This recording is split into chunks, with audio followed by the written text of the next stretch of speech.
Welcome to my channel. ఈ వీడియోలో egg boiler కానీ లేదంటే మనకి స్టీల్ కడాయి కానీ స్టీల్ గిన్నెలు తొందరగా మాడిపోతాయి. అలాంటివన్నీ మాడిపోతే మనం ఎలా ఈజీగా రుద్ది కడగాల్సిన పని లేకుండా ఎలా ఈజీగా మనం స్ట్రెయిన్ రిమూవ్ చేయొచ్చు, ఎలా క్లీన్ చేసుకోవచ్చు అనేది వీడియోలో మీతో షేర్ చేస్తాను.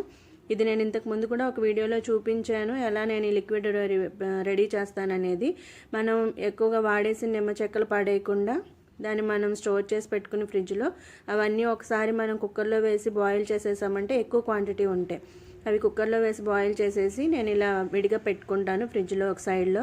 ఇలాంటివి ఎప్పుడైనా క్లీన్ చేయాల్సి వచ్చినప్పుడు, కిచెన్ ఇదంతా క్లీన్ చేయాల్సి వచ్చినప్పుడు అలా క్లీన్ చేస్తాను అనమాట. దీంట్లో వేసేసి నేను మిగిలింది దాన్ని నేను ఒకసారి ఇలా వాటర్ కొద్దిగా వేసి, లేదంటే బాయిల్ ఇలా మనకి దాంట్లో మరుగుతుంది కదా, అలా మరిగించి తీసేసి ఇలా మనం తుడిచేస్తే చాలు. ఇందాక మీకు చూపించినట్టు ఒట్టిని క్లాత్తో అలా తుడిస్తేనే మొత్తం అంతా పోయింది, అంత నీట్గా పోద్ది అనమాట. చాలా ఈజీగా మనం రిమూవ్ చేసేయచ్చు. దానిపైన ఏదైనా మరకలు ఉంటే ఇలా కొత్త దానిలో అయిపోద్ది అనమాట.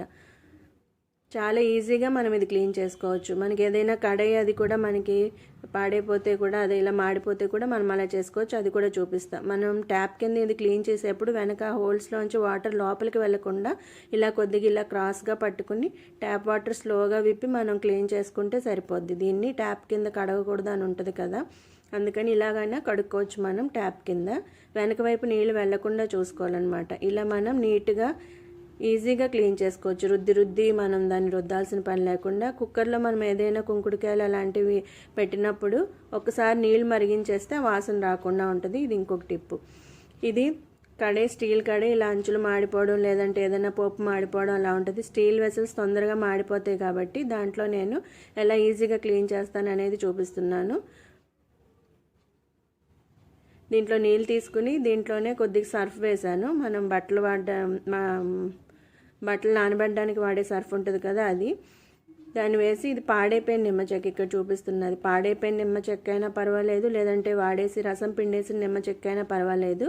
ఇలా వేసేసి బాగా మరగనిస్తే, నీళ్ళు హై ఫ్లేమ్లో పెట్టి కానీ ఒకసారి మరగనిచ్చేసామంటే ఒక 5 నిమిషాల్లో మనకి ఇంకా క్లీన్ అయిపోద్ది అనమాట. దీంట్లో నేను సర్ఫ్ ఈ నిమ్మ చెక్క వేసాను అంతే. కొద్దిగా నిమ్మరసం పిండేసి చాలా ఈజీగా, ఇందాక అది ఎలా అయితే ఎగ్ బాయిలర్ క్లీన్ అయిపోయిందో అలానే క్లీన్ అయిపోద్ది అనమాట.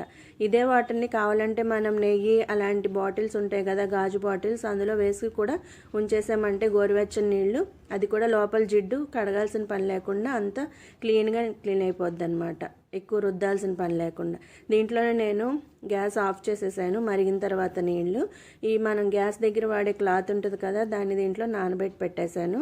అది కూడా మనం ఈజీగా క్లీన్ చేసుకోవచ్చు. ఇంకా ఈ ఛానల్ ఫస్ట్ టైం చూసేవాళ్ళు ఈ రెసిపీస్ అన్నీ కూడా ప్లేలిస్ట్లో చెక్ చేయొచ్చు. ఛానల్ ఫస్ట్ టైం చూస్తున్న వాళ్ళు ప్లేలిస్ట్ చెక్ చేస్తే ఎన్ని రకాలుగా మనం బిర్యానీలు కానీ ప్రిపేర్ చేసుకోవచ్చు, బ్యూటీ టిప్స్ ఇంకా హెయిర్ టిప్స్ కానీ న్యాచురల్గా ఎలా మనం చేసుకోవచ్చు అనేది చూడొచ్చు.